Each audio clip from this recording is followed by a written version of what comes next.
Her laughter echoed from the living room, light, melodic, carefree.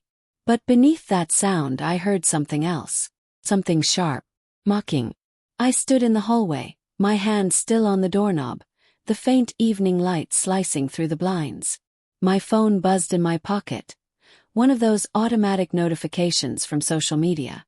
I pulled it out absent-mindedly, and froze. It was a video. A friend of hers had tagged her in a clip, recorded at brunch earlier that day. The caption read, "When your best friend knows how to treat you better than your man ever will face with tears of joy red hearts." The sound played before I could stop it. There she was, my wife Anna, smiling, tossing her hair back as she said, "Of course he does. Mark actually listens. He remembers what I like, what I hate. He even brings me coffee the way I like it. He's more of a man than some people I know." Her friends laughed. One of them nudged her, teasing, "Careful girl, your husband might hear that." Anna smirked. "He won't. He doesn't pay attention anyway." The room around me tilted slightly. For a second I thought I might drop the phone. I couldn't move. Couldn't breathe. It wasn't what she said, it was how she said it. Tone. The confidence. The truth hiding behind the joke. That night, she greeted me with her usual smile, the one that used to melt me. "Hey, you're home early. Want dinner?" I stared at her. My mouth opened, but no words came out. "Everything okay?" she asked. "Yeah," I lied, forcing a smile. "Just tired." She walked closer, touched my arm. "You look pale. Long day." He nodded. But in my head, I replayed her voice, her laugh, her pride in saying he treats me better. That night I couldn't sleep.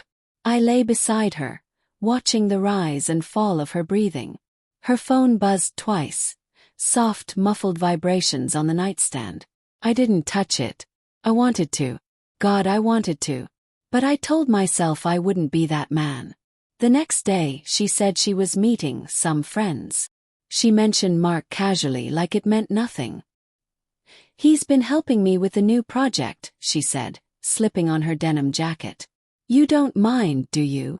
"No," I said, even though every muscle in my body screamed yes.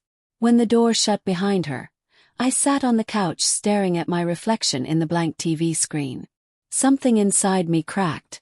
Not loud but definite. By evening, curiosity gave in to pain. Pain gave in to impulse. I drove. I didn't know where I was going until I saw her car parked outside a small cafe on the other side of town. Through the wide glass windows, I spotted her instantly. She wasn't with a group. Just him, Mark.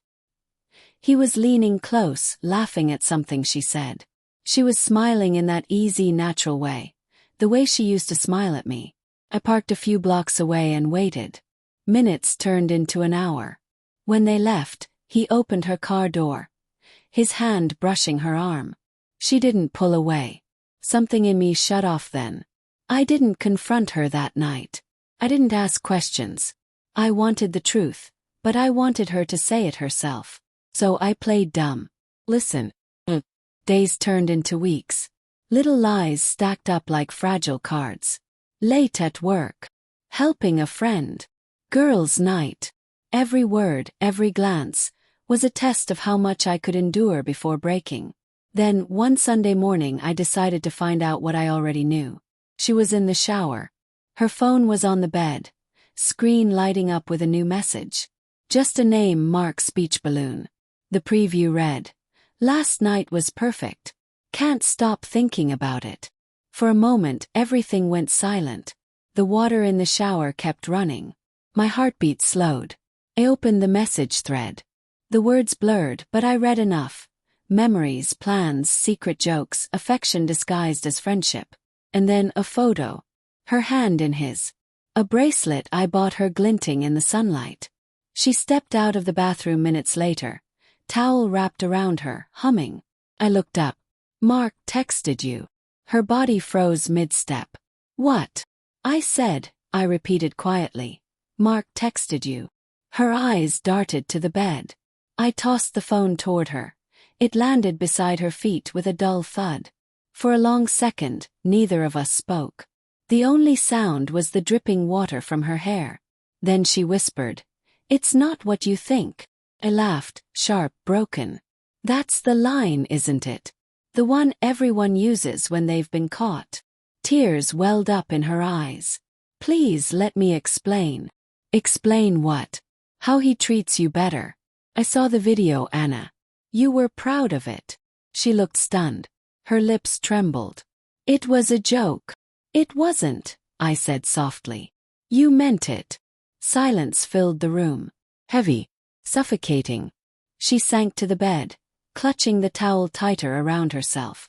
"I didn't plan for this. He was just there. You were so distant, so wrapped up in work. He made me feel seen again. And I didn't." She looked at me then, really looked at me, and whispered, "Not for a long time." Her words hit harder than any lie could. I turned away, walked toward the door, but paused. I thought I was losing my mind these past few weeks, doubting myself, questioning everything. But you, I shook my head. You made me realize something. You didn't just betray me. You broke the version of me that trusted too easily. Left. That was months ago. Now sometimes I pass that cafe on my way to work. Her car isn't there anymore. Neither is his. I don't know where she is, and I don't ask. But every time I hear laughter spilling from that place, I remember how it started. With her voice, her pride, and that sentence that replayed in my head for weeks. "My male best friend treats me better than he ever will." Maybe she was right. Maybe he did. But he'll never know what it's like to lose everything you thought was real, and still walk away standing,